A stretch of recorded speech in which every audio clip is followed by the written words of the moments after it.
Yo, what's good, everybody? My name is Cosmic, and I want to welcome you to my channel, Opinion Stated, where I give unfiltered, opinionated sports takes. Let's go.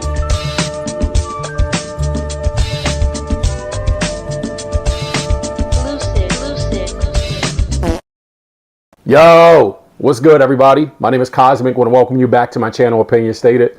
I've got a very fun episode planned for you today. A lot of information to cover. I've been away for a couple days. A lot of action and happenings have been taking place across the association. A bunch of information, namely, I'm going to have a bit of an argument or a disagreement, or maybe we'll be on the same page in terms of our takes and our views with one of the most respected and one of my favorite in the business, Colin Cowherd of The Herd on FS1. And so that'll come toward the end of the episode. But before we dive into any of it, do me a huge favor. Like the video. Liking this video helps us cruise along Algorithm Avenue, helps us get into the presence of individuals just like yourself who might be interested in this kind of content. Also, subscribe to the channel. Doing so and clicking that notification bell helps you to stay notified as to when my newest episodes are uploaded. Sure, Lord, this one. And so without further ado, speaking of Luka Magic. Luka Doncic is playing lights out to start this season. You know what I mean? Kind of sat out with the sprained finger, you know what I mean, and a game, and then bounced right back. But Luka's, I'm certain that the Memphis Grizzlies didn't want to see Luka in this game, but Luka nonetheless. Lakers Luka Doncic in Wilt's Club after another 40-point night. This is an article published on ESPN and by ESPN, written by Dave McMenamin. Memphis, Tennessee. After Austin Reaves carried the Lakers as their solo star all week, Luka Doncic returned Friday to take the baton back with another 40-point performance in Los Angeles 117-112 when Doncic, who missed the previous 3 games with a sprained finger on his left hand and a lower left leg contusion that he thought might keep him out until at least Sunday, flew to Memphis separately to join the team Thursday and went on to pour in a game-high 44 points. I stand corrected. Luka. After 3 games, absent comes back and, man, tears up a hole in Memphis. Pause. It was Doncic's 3rd straight 40-point game after scoring 43 on opening night against Golden State, followed by 49 against Minnesota, becoming the only player in NBA history other than Wilt Chamberlain to top 40 points in 3 straight games to begin his season. Chamberlain did it twice. 7 straight games in the 62-63 season and 5 straight in the 61-62 season. I mean, I feel great, Doncic said when asked about being included in such rare company with the basketball legend, but obviously, if we get a win, I feel even better. So that's the whole point, trying to help the team to win, Doncic said.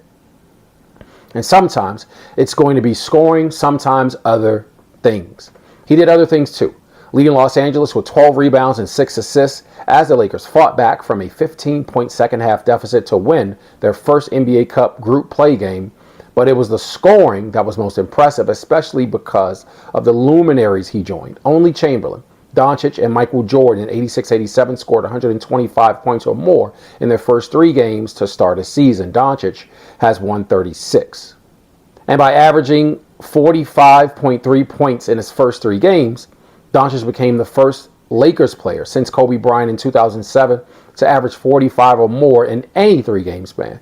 Doncic was asked if he could become the only player other than Chamberlain to average 40 for a season.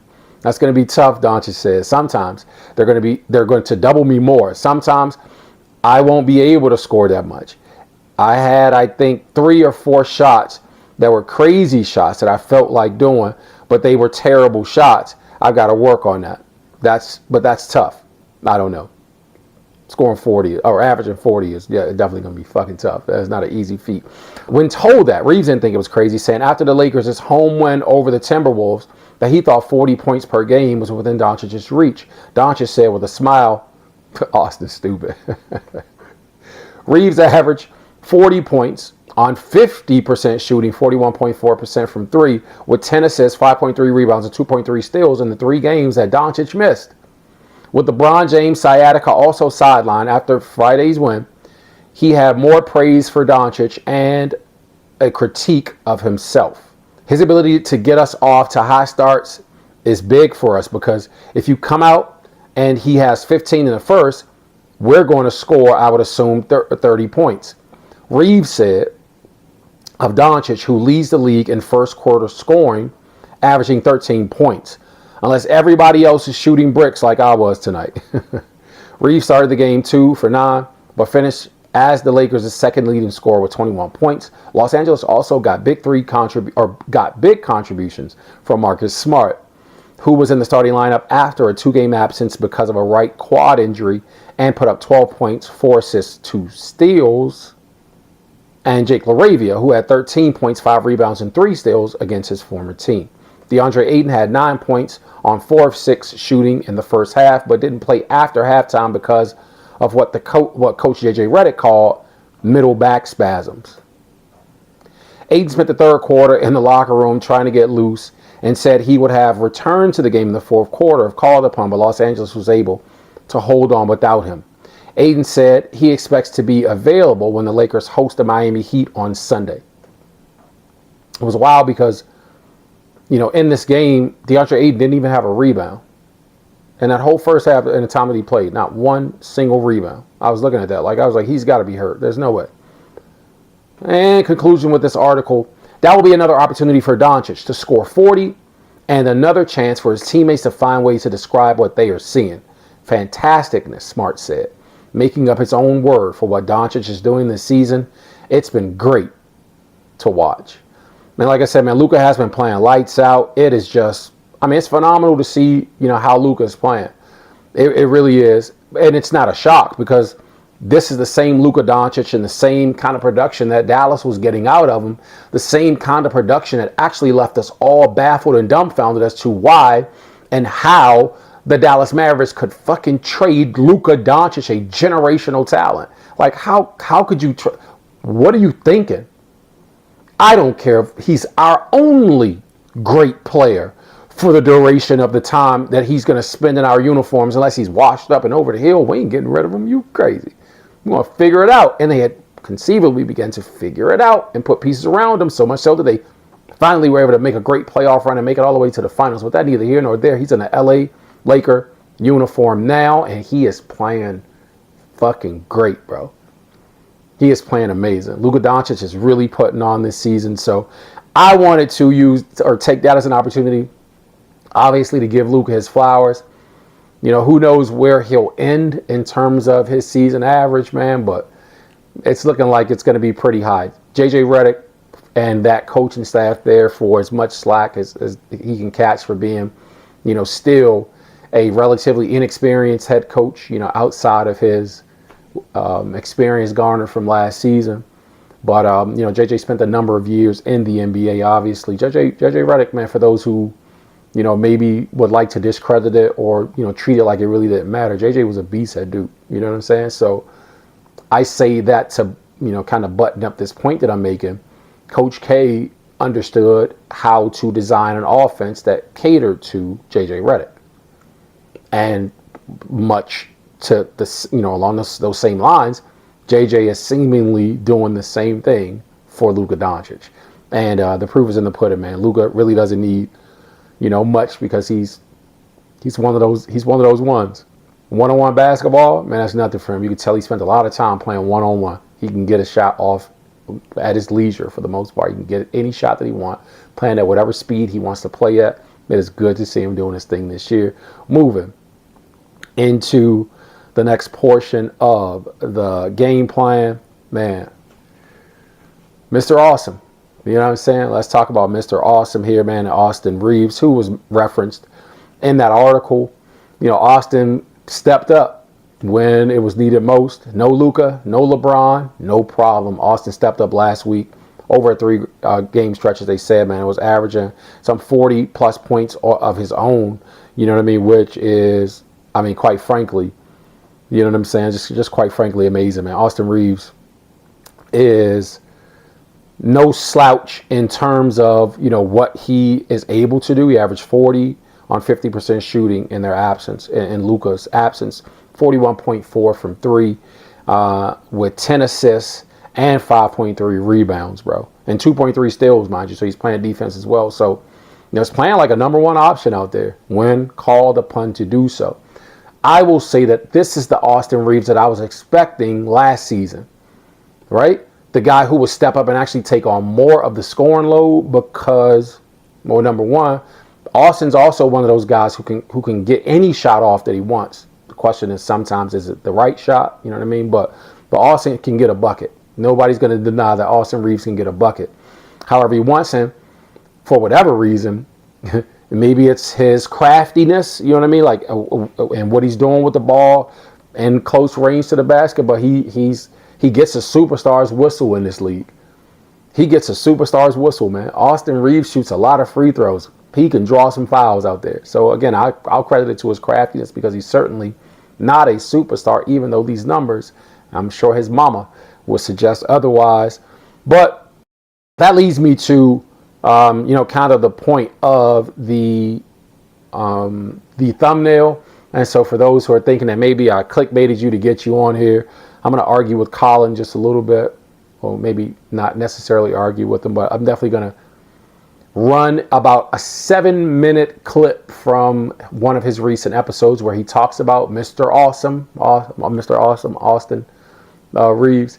And he said made some comments. I won't give them away before I just share with you. I mean, he's going to make some comments. I'm going to respond to them in kind. So I'll be pausing throughout, and then, you know what I mean, we'll go from there. But let's take a listen to what Uncle Colin had to say on the herd. Okay, he did it again. No Luka, no LeBron. In fact, no Ant Edwards. And the star of the show, buzzer beater, was Austin Reaves of the Lakers. 28 points and 16 assists. What are we to make of him? Well, first of all, he's a great American sports story. First year in the NBA, he averaged 7, then 13, then 16, then 20. Suddenly, he's averaging 34. My guess is it's going to go down a little bit. It is the best case scenario for the Lakers. They can show him off to the NBA. He's getting to the free throw line 12 times. He's always created contact. The issue isn't, is he a good player? It's a very good player, right? The question is, can you maximize his game with the Lakers? He needs the ball in his hands. You should see his numbers playing with LeBron and without him. He's a different player entirely. C+ to A-.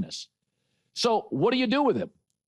He's showing the league, maybe Houston, the Celtics, Miami. No, I can initiate offense. I'll get to the free throw line. I'm physical. I'll work hard on the defensive end, albeit won't be great. Is he too good to trade?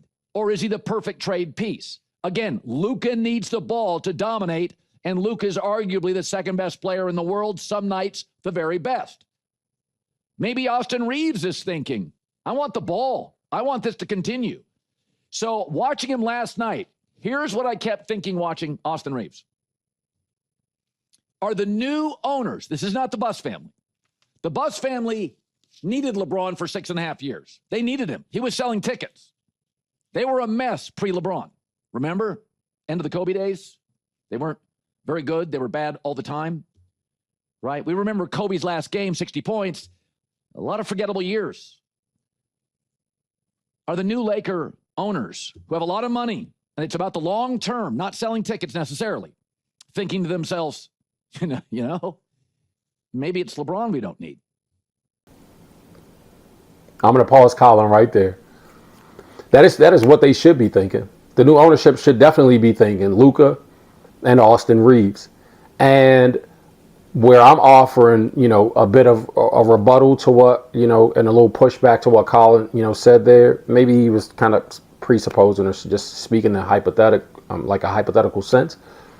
But I don't think that the Lakers are allowing Austin Reaves to play his game so that he can showcase himself to the rest of the league, and then they can use him as some viable trade bait.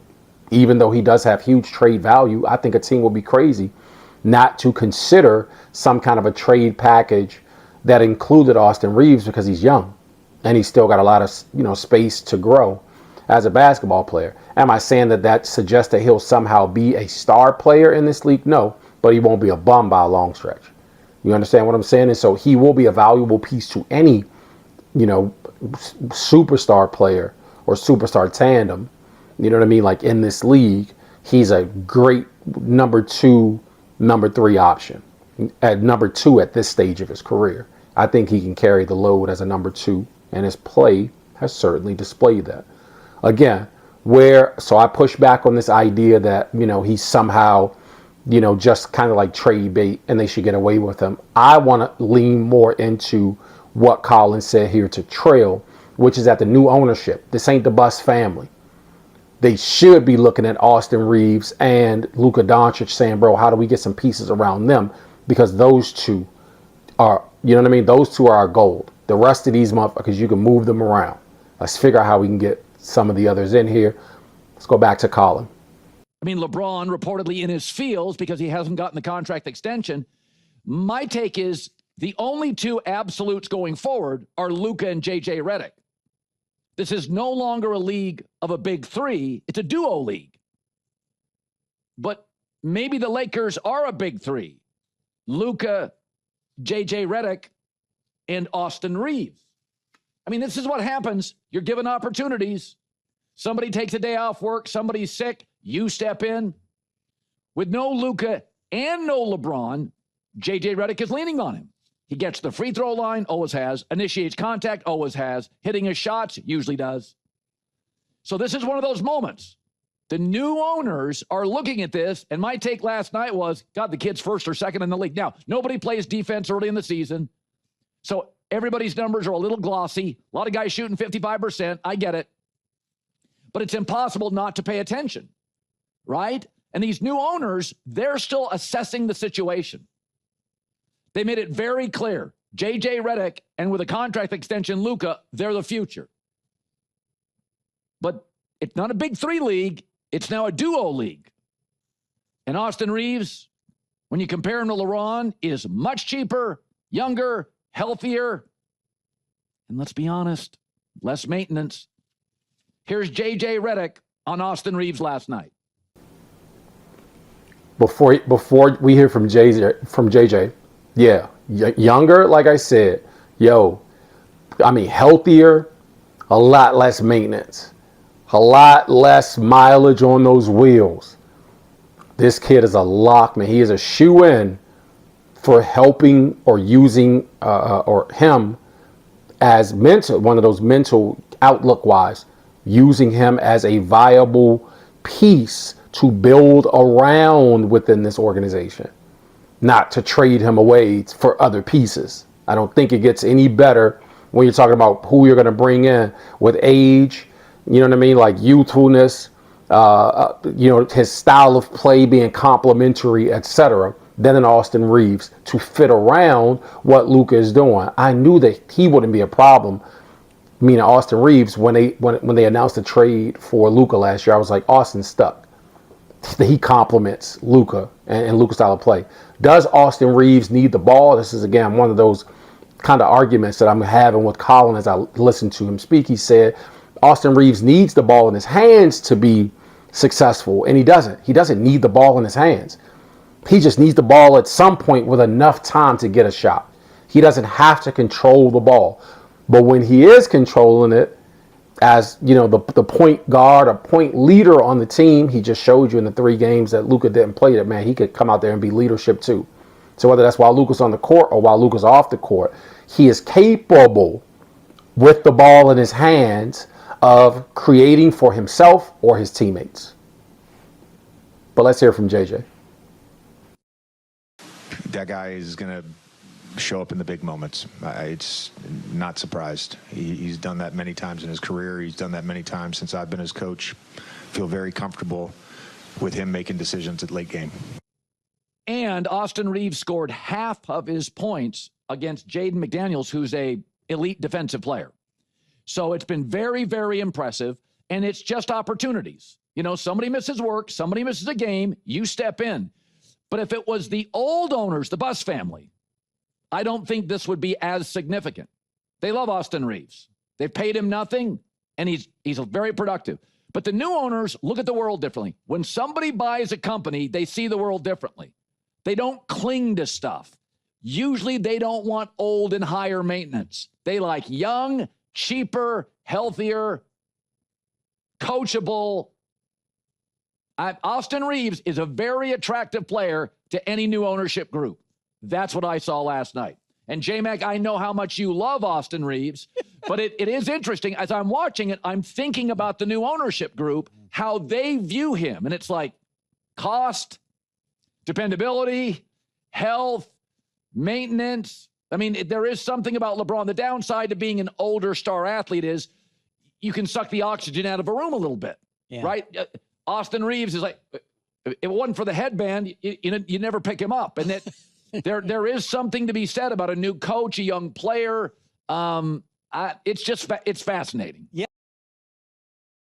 Before J-Mac goes in, again, so Colin's echoing, you know what I mean? Kind of my same point, where it makes sense for the young ownership group. Again, I'm leaning in here with them. I'm not arguing that point. I agree.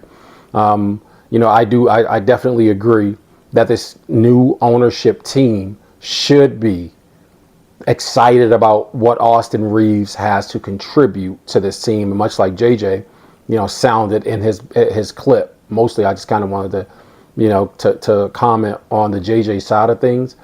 I didn't really hear a lot of glowing remarks from JJ as I go back through like some of the clips from him from last season when he was talking about like a Anthony Davis for instance or something like that. You know what I mean?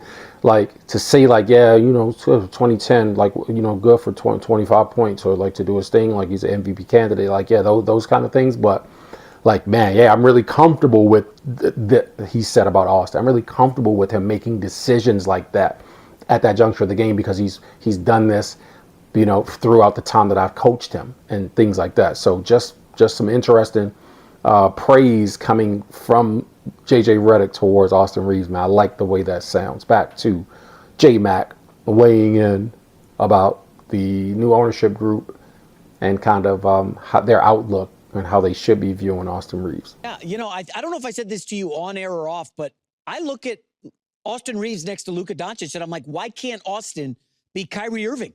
Kyrie and Luka went to the NBA Finals 2 years ago.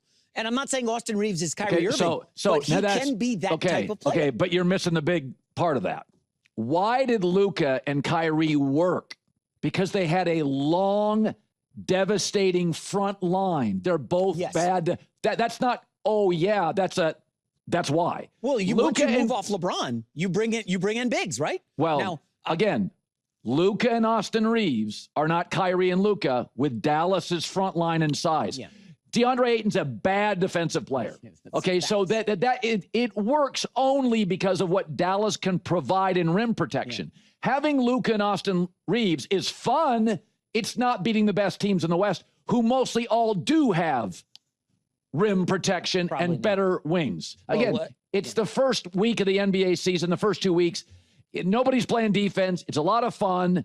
You can't overreact. Yes. But I guarantee you the new owners, just anybody out there that's ever bought a new business or you're part of a new company, you view it differently than how the old people viewed it. And the Buss family, they felt kind of tied at the hip with LeBron, right? Like they had sacrifices. 100%. They brought him in. These new guys are like, hey, we like him. We have no connection to him. Yeah. Before J-Mac goes in, again, nope, I don't agree. I don't agree with this idea that, Colin proffers the potential that, or J-Mac rather, why can't Austin Reaves be like, what Kyrie Irving was to Luka Doncic? Colin then pushes back like, nah, the only reason that worked is because of that huge front line.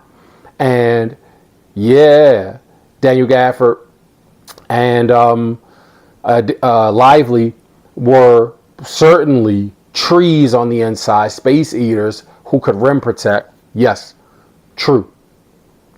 But that's not the only reason that it worked. You know what I'm saying? Like Kyrie Irving was still Kyrie Irving. Kyrie can get a bucket. He is a bucket. Any shot that he wants, any time that he wants, anybody in front of him, doesn't matter. Austin Reaves is the same. He's the same player, bro. Offensively, especially at this stage of Kyrie's career. Does that mean that Austin Reaves can handle the ball on a string the way that Kyrie does? When did I say that? I did not say that. I am not saying that. I'm saying he can get a bucket anytime he wants. He can create separation. He's got a quick first step. He can create off the dribble to get a shot in any position on the court that he wants to. That is a fact about Austin Reaves. Going downhill, getting to the basket, however you want it. Step back, shoot, long range jump shot. Austin Reaves is a good basketball player, bro. You know what I mean? So conceivably, to argue with Colin here, you're wrong. You're wrong. He could be. And they being the Lakers could still find the same kind of success that Dallas found with the duo or the tandem of Luka Doncic and Austin Reaves as they did with Kyrie and Austin Reaves. In order to have the sustained team success, they're going to need to correct that front line situation and bring in somebody else. Maybe not necessarily bring in somebody else, but bring along Jackson Hayes off the bench, who has the wild hair too. He could star in the Daniel Gafford or in the Derek Lively role. And then DeAndre Ayton just needs to toughen up a little bit more on that inside. He's not a terrible defender as J-Max is, but he can certainly swat some shots and eat some space up in there. And that's just what he's going to have to do. He's going to need to lean into more defense. But I certainly think that they could duplicate the same success with that, with their front court and also their back court as the roster is constructed right now. I believe they could. That's my opinion. Tell me what yours is. Back to what J-Max is and closing out with this audio clip. I love Austin Reaves. You know, I've been on that bandwagon for a while. Everybody's saying, oh, we could ship him for Giannis. Doesn't seem realistic. Colin, the team I heard last night that is interested in Austin Reaves, keep an eye on the Utah Jazz. Lauri Markkanen is a budding star. He's younger than Reaves. He's a big. I think he had 50 points earlier this week, was outstanding in the summer. Markkanen's been a great scorer since he walked into the league. Big guy that can run the floor. I would keep an eye. You know, you pair a couple Euros, Luka and Lauri Markkanen. I know he's not an awesome defender, but I would just keep an eye on that going forward. Again, I'm not trying to trade Austin Reaves, but I just put that on your radar. All right. Yeah. I don't know that I could be excited about the Lakers making a decision to trade Austin Reaves anywhere, bro. It would really annoy me. It would really annoy me to see them do that. But I do understand that roster construction is important and having as many like viable pieces that you can get into the game, because you can't play with the same 5 players all game long. JJ Redick found that out last season. What I'm saying as a reality, we get out on the blacktop even, right? I go wherever there's a run. I lace him up. I'm like, yo, who got next? Can I run? What you bet? I'm going to run. We could run the table for a couple games. Man, after 2-3 games of just us winning, you start to get fatigued. You got to, man, ain't no subs. This not the same. So you can't play NBA structured basketball under the whistle, much like, you know what I mean, like folks would be inclined to do so at your LA Fitness or on the blacktop where there's a run in your neighborhood. You need a team. You know what I'm saying? So while I can understand that, what I also understand is that, you know, what I see in terms of Austin Reaves and his chemistry with Luka Doncic it's not slight. And it's not just like some little small shit that you could just overlook and say, well, we could bring in anybody and Luka will be able to make them look good, or they'll be able to play this well with Luka. Like, that's not true. It's not true. Austin Reaves and Luka Doncic have a complementary game. They have complementary styles of play. They do not contrast. It works together. LeBron and Luka, if LeBron was a little younger, even though they basically do the same thing, they would require the ball in their hands more. That would create more of a contrast than a complement. But at this stage of LeBron's career, we saw last year, it was just like, it was really silly that people thought that there wasn't enough ball to go around, that they wouldn't be. It's like LeBron's a different player now. LeBron's a different, he's a different player. He's playing at a different speed. His motor's different now. So yeah, that could work. But moving off Austin Reaves, man, I'm telling you, it would just annoy me. And I'm not a Laker fan. It would just piss me off if I saw a breaking news report anywhere, man, and say he was gone. I'll be pissed, bro. I'll be really annoyed. Really annoyed. Unless he's going over to Utah, like they said, and I'll get a chance to see him run in Utah, man, wreck with them peoples. Or, you know what I mean? Like he's going someplace like, I don't know, Houston to help them score more points, or I don't know. You know what I'm saying? Like Maybe. No, that would be a disaster. I was going to say maybe Memphis. Because Ja's unhappy there, but yeah, I don't know. So again, Austin Reaves is playing incredible, man. He's playing lights out to start this season. So is Luka Doncic. So are the Lakers. The Lakers are looking far better than I expected them to look. And so I can be excited about that. And again, that is without LeBron James. I don't even care to see what they look like when LeBron James come back. As far as I'm concerned, LeBron might come in and fuck with their chemistry, which might not be a good thing. Maybe, just maybe, maybe the Lakers will decide to figure out some kind of a bio situation with LeBron and just get him out of there. You know what I'm saying? If this persists as it is with the sustained team success and play throughout, they might decide, man, you know what? It's not even worth it for us to bring LeBron back. He's going to fuck with his chemistry, bro. Just go ahead and let him go. Let's just figure out if we can, free up, or how much money we're going to be freeing up after this buyout so that we can try to bring in at least somebody who will help. I don't know that you'll be able to find at least the LeBron James, even at this 40, going on 41 years old, production level on the open market, free agent market, that will be worth bringing in. But there's a bunch of young kids out there, man, who can go. And so anyway, man, that's been the basis of this episode. I want to thank you guys for tuning in. Like the video if you haven't done so already. Subscribe to the channel as well. Leave me your comments in the comment section, man. Comment your opinion. I'd love to hear your take or insights on any of the things that I said. Maybe even if you agree with Uncle Colin. You know what I'm saying? Just let me know what you're thinking. Maybe you're on the side of Ja Morant even. Man, tell me who your favorite team is, man, and what you think they're going to do with the remaining of, the early part of this season. If they can turn it around, or if you have high hopes, big expectations for them. I will catch you guys in the next episode. Take care of yourselves until then. Blessings.